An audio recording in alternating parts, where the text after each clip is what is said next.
le Dauphiné appartient déjà à la vraie France, la France du Nord. Malgré la latitude, cette province est septentrionale. Là commence cette zone de pays rude et d'hommes énergiques qui couvre la France à l'est. D'abord le Dauphiné comme une forteresse sous le vent des Alpes, puis le marais de la Bresse, puis dos à dos la Franche-Comté et la Lorraine, attachés ensemble par les Vosges qui versent à celle-ci la Moselle, à l'autre la Saône et le Doubs. Un vigoureux génie de résistance et d'opposition signale ces provinces. Cela peut être incommode au-dedans, mais c'est notre salut contre l'étranger. Elles donnent aussi à la science des esprits sévères et analytiques. Mably et Condillac, son frère, sont de Grenoble. D'Alembert est dauphinois par sa mère. De Bourg-en-Bresse, l'astronome Lalande et Bichat, le grand anatomiste. Leur vie morale et leur poésie, à ces hommes de la frontière, du reste raisonneurs et intéressés, c'est la guerre. Qu'on parle de passer les Alpes ou le Rhin, vous verrez que les Bayards ne manqueront pas au Dauphiné, ni les Nais, les Faber à la Lorraine. Il y a là, sur la frontière, des villes héroïques où c'est de père en fils un invariable usage de se faire tuer pour le pays. Et les femmes s'en mêlent souvent comme les hommes. Elles ont dans toute cette zone du Dauphiné aux Ardennes un courage, une grâce d'Amazone que vous chercheriez en vain partout ailleurs. Froides, sérieuses et soignées dans leur mise, respectables aux étrangers et à leurs familles, elles vivent au milieu des soldats et leur imposent. Elles-mêmes veuves, filles de soldats, elles savent ce que c'est que la guerre, ce que c'est que de souffrir et mourir. Mais elles n'y envoient pas moins les leurs, fortes et résignées. Au besoin, elles iraient elles-mêmes. Ce n'est pas seulement la Lorraine qui sauva la France par la main d'une femme. En Dauphiné, Margot de Lay défendit Montélimar et Phyllis la Tour du Pin. La Charse ferma la frontière au duc de Savoie. Le génie viril des Dauphinoises a souvent exercé sur les hommes une irrésistible puissance. Témoin la fameuse Madame Tencin, mère de d'Alembert, et cette blanchisseuse de Grenoble qui, de mari en mari, finit par épouser le roi de Pologne. On la chante encore dans le pays avec Mélusine et la fée de Sassenage. Il y a dans les mœurs communes du Dauphiné une vive et franche simplicité à la montagnarde, qui charme tout d'abord. En montant vers les Alpes surtout, vous trouverez l'honnêteté savoyarde, la même bonté, avec moins de douceur. Là, il faut bien que les hommes s'aiment les uns les autres. La nature, se semble, ne les aime guère. Sur ces pentes exposées au nord, au fond de ces sombres entonnoirs où siffle le vent maudit des Alpes, la vie n'est adoucie que par le bon cœur et le bon sens du peuple. Des greniers d'abondance fournis par les communes suppléées aux mauvaises récoltes. On bâtit gratis pour les veuves et pour elles d'abord. De là partent des immigrations annuelles. Mais ce ne sont pas seulement des maçons, des porteurs d'eau, des rouliers, des ramoneurs, comme dans le Limousin, l'Auvergne, le Jura, la Savoie. Ce sont surtout des instituteurs ambulants qui descendent tous les hivers des montagnes de Gap et d'Embrun. Ces maîtres d'école s'en vont par Grenoble dans le Lyonnais et de l'autre côté du Rhône. Les familles les reçoivent volontiers. Ils enseignent les enfants et aident au ménage. Dans les plaines du Dauphiné, le paysan, moins bon et moins modeste, est souvent bel esprit. Il fait des vers et des vers satiriques. Jamais dans le Dauphiné la féodalité ne pesa comme dans le reste de la France. Les seigneurs, en guerre éternelle avec la Savoie, eurent intérêt de ménager leurs hommes. Les vavasseurs y furent moins des arrière-vassaux que des petits nobles à peu près indépendants. La propriété s'y est trouvée de bonne heure divisée à l'infini. Aussi, la Révolution française n'a point été sanglante à Grenoble. Elle y était faite d'avance. La propriété est divisée au point que telle maison a 10 propriétaires, chacun d'eux possédant et habitant une chambre. Bonaparte connaissait bien Grenoble, quand il l'a choisie pour sa première station en revenant de l'île d'Elbe. Il voulait alors relever l'Empire par la République. À Grenoble, comme à Lyon, comme à Besançon, comme à Metz et dans tout le Nord, l'industrialisme républicain est moins sorti, quoi qu'on en dise, de la municipalité romaine que de la protection ecclésiastique. Ou plutôt, l'une et l'autre se sont accordées, confondues, l'évêque s'étant trouvé au moins jusqu'au IXe siècle, de nom ou de fait, le véritable Defensor Civitatis. L'évêque Izarn chassa les Sarrasins du Dauphiné en 965, et jusqu'en 1044, où l'on place l'avènement des comtes d'Albon comme dauphin, Grenoble, disent les chroniques, avait toujours été un franc halleu de l'évêque. C'est aussi par des conquêtes sur les évêques que commencèrent les comtes poitevins de Die et de Valence. Ces barons s'appuyèrent tantôt sur les Allemands, tantôt sur les mécréants du Languedoc. Besançon, comme Grenoble, est encore une république ecclésiastique sous son archevêque, prince d'Empire, et son noble chapitre. Mais l'éternelle guerre de la Franche-Comté contre l'Allemagne y a rendu la féodalité plus pesante. La longue muraille du Jura, avec ses 2 portes de Joux et de la pierre Pertuis, puis les replis du Doubs, c'étaient de fortes barrières. Cependant, Frédéric Barberousse n'y établit pas moins ses enfants pour un siècle. Ce fut sous les serres de l'église, à Saint-Claude, comme dans la pauvre Nantua de l'autre côté de la montagne, que commença l'industrie de ces contrées. Attachés à la glèbe, ils taillèrent d'abord des chapelets pour l'Espagne et pour l'Italie. Aujourd'hui qu'ils sont libres, ils couvrent les routes de la France de rouliers et de colporteurs. Sous son évêque même, Metz était libre, comme Liège, comme Lyon.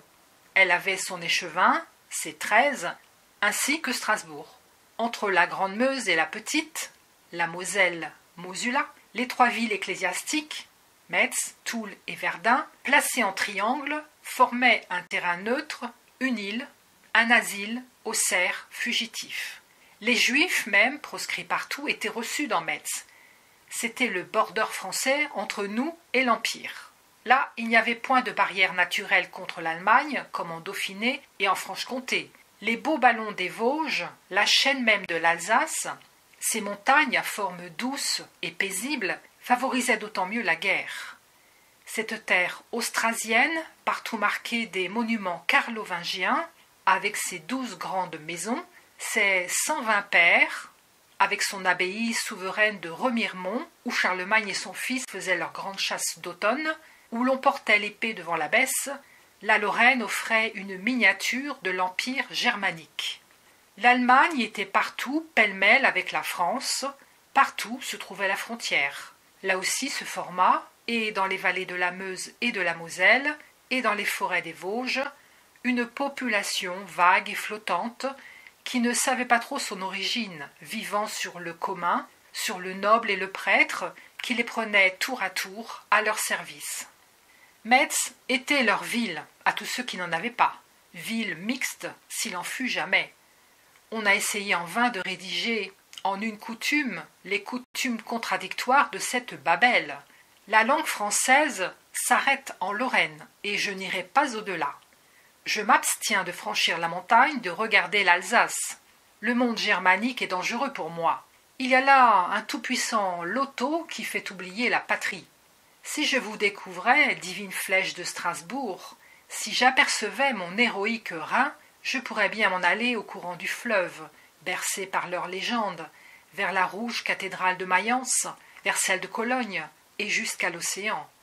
Ou peut-être resterais-je enchanté aux limites solennelles des 2 empires, aux ruines de quelques camps romains, de quelques fameuses églises de pèlerinage, au monastère de cette noble religieuse qui passa 300 ans à écouter l'oiseau de la forêt. Non, je m'arrête sur la limite des 2 langues, en Lorraine, au combat des 2 races, aux chaînes des partisans qu'on montre encore dans les Vosges. La lutte de la France et de l'Empire, de la ruse héroïque et de la force brutale, s'est personnifiée de bonheur dans celle de l'allemand Zwentebold et du français Régnier, ou Rognier, Renard, d'où viennent les contes de Hainaut. La guerre du loup et du renard est la grande légende du nord de la France, le sujet des fabliaux et des poèmes populaires. Un épicier de Troyes a donné au XVe siècle le dernier de ces poèmes. Pendant 250 ans, la Lorraine eut des ducs alsaciens d'origine, créatures des empereurs, et qui, au dernier siècle, ont fini par être empereurs. Ces ducs furent presque toujours en guerre avec l'évêque et la République de Metz, avec la Champagne, avec la France. Mais l'un d'eux ayant épousé en 1255 une fille du comte de Champagne, devenus français par leur mère, ils secondèrent vivement la France contre les Anglais, contre le parti anglais de Flandre et de Bretagne. Ils se firent tous tuer ou prendre en combattant pour la France, à Courtrai, à Cassel, à Crécy, à Auray. Une fille des frontières de Lorraine et Champagne, une pauvre paysanne, Jeanne d'Arc, fit davantage. Elle releva la moralité nationale. En elle apparut pour la première fois la grande image du peuple, sous une forme virginale et pure. Par elle, la Lorraine se trouvait attachée à la France. Le duc même, qui avait un instant méconnu le roi et lié les pénons royaux à la queue de son cheval, maria pourtant sa fille à un prince du sang, au comte de Bar, René d'Anjou. Une branche cadette de cette famille a donné dans les Guises des chefs au parti catholique contre les calvinistes alliés de l'Angleterre et de la Hollande. En descendant de Lorraine aux Pays-Bas par les Ardennes, la Meuse, agricole et industrielle, devient de plus en plus militaire. Verdun et Stenay, Sedan, Mézières et Givet, Maastricht, une foule de places fortes, maîtrisent son cours. Elle leur prête ses eaux, elle les couvre ou leur sert de ceinture. Tout ce pays est boisé, comme pour masquer la défense et l'attaque aux approches de la Belgique. La grande forêt d'Ardennes, la profonde, s'étend de tous côtés, plus vaste qu'imposante. Vous rencontrez des villes, des bourgs, des pâturages. Vous vous croyez sortis des bois, mais ce ne sont là que des clairières. Les bois recommencent toujours. Toujours les petits chênes, humble et monotone océan végétal, dont vous apercevez de temps à autre, du sommet de quelques collines, les uniformes ondulations. La forêt était bien plus continue autrefois. Les chasseurs pouvaient courir, toujours à l'ombre de l'Allemagne, du Luxembourg en Picardie, de Saint-Hubert à Notre-Dame-de-Liesse. Bien des histoires se sont passées sous ces ombrages. Ces chênes, tout chargés de gui, en savent long, s'ils voulaient raconter. Depuis les mystères des druides jusqu'aux guerres du sanglier des Ardennes au XVe siècle, depuis le cerf miraculeux dont l'apparition convertit Saint-Hubert, jusqu'à la blonde Iseult et son amant. Ils dormaient sur la mousse quand l'époux d'Iseult les surprit, mais il les vit si beaux, si sages avec la large épée qui les séparait, il se retira discrètement. Il faut voir, au-delà de Givet, le trou du Han, où naguère on osait encore pénétrer. Il faut voir les solitudes de l'Effour et les noirs rochers de la Dame de Meuse, la table de l'enchanteur Maugis, l'ineffaçable empreinte que laissa dans le roc le pied du cheval de Renaud. Les 4 fils Aymon sont à Château-Renaud comme à Uzès, aux Ardennes comme en Languedoc.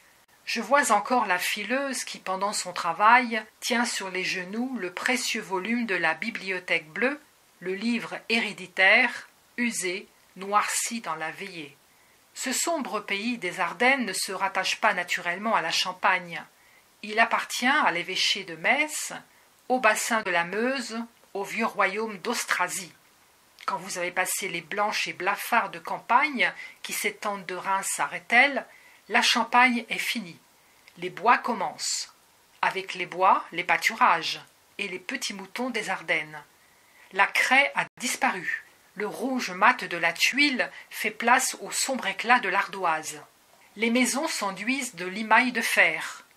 Manufacture d'armes, tannerie, ardoisière, tout cela n'égaye pas le pays. Mais la race s'est distinguée.